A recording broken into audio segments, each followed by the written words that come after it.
Let's welcome Ohio Congressman Michael Rulli, who is also a grocery store owner himself, obviously an entrepreneur. Congressman, it seems that, like, the average person understands that price controls don't work.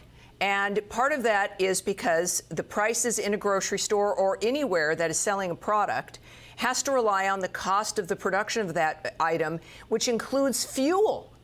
And one of the big things they've gone after in this administration is fracking, the price of gas, right? The cost of oil, diesel, and everything goes up because of the Green New Deal, which she is remains committed to. As a grocery store owner, the nature of what this would do to us, what's your take on this? I think, Tammy, I think it's the most reckless rhetoric I've ever seen of a presidential candidate. I think, it shows the incompetence of the opposition party. They're looking for this magic bullet to fix everything. Just a little brief scenario, what's going to happen if there's a Harris administration. If they do this, say Procter & Gamble is producing a bottle of Tide and they're selling it for $4.99, and the Harris administration says you have to have a price freeze for the next 4 years. As soon as oil goes up, labor goes up, insurance goes up, transportation goes up, all the different things that are in road regulations, fees, all the different licenses that it takes to run a company, as soon as all that starts going up, and that product now is over $6 to manufacture, they simply will not manufacture. Exactly. So they won't take it.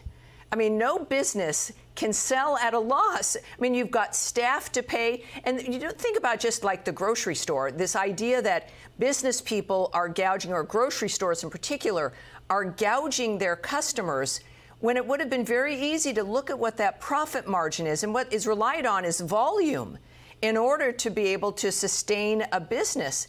So then it becomes a domino effect, doesn't it, about jobs and about the ability to find food in your city and everything else. It seemed to be one of the worst advised approaches and ideas that I've ever seen.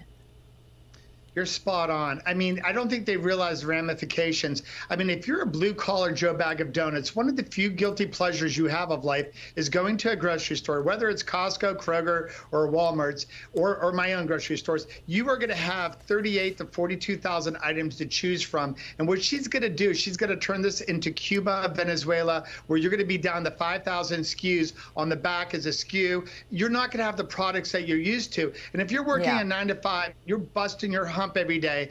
Don't you want to get what you want? Yeah, listen to this. President Trump was speaking, of course, earlier. Here he is today slamming the Biden and Harris administration for inflation that continues to crush all of us. Watch this. Over the past 4 years, Kamala and crooked Joe Biden have presided over an economic reign of terror, committing one financial atrocity after another. I'm going to make America affordable again. In addition to making it great again, we're going to make it affordable again. Congressman, it really is about that. It's about policy and about understanding the implications of policy and caring about the American people. What better way for a businessman to lead the way? I think he is spot on with his rhetoric, and I'm praying that we win. Yeah, it seems obvious. We've got a lot of work to do, though. We'll make sure the American people understand it. Thank you, sir. I appreciate it. Thank you.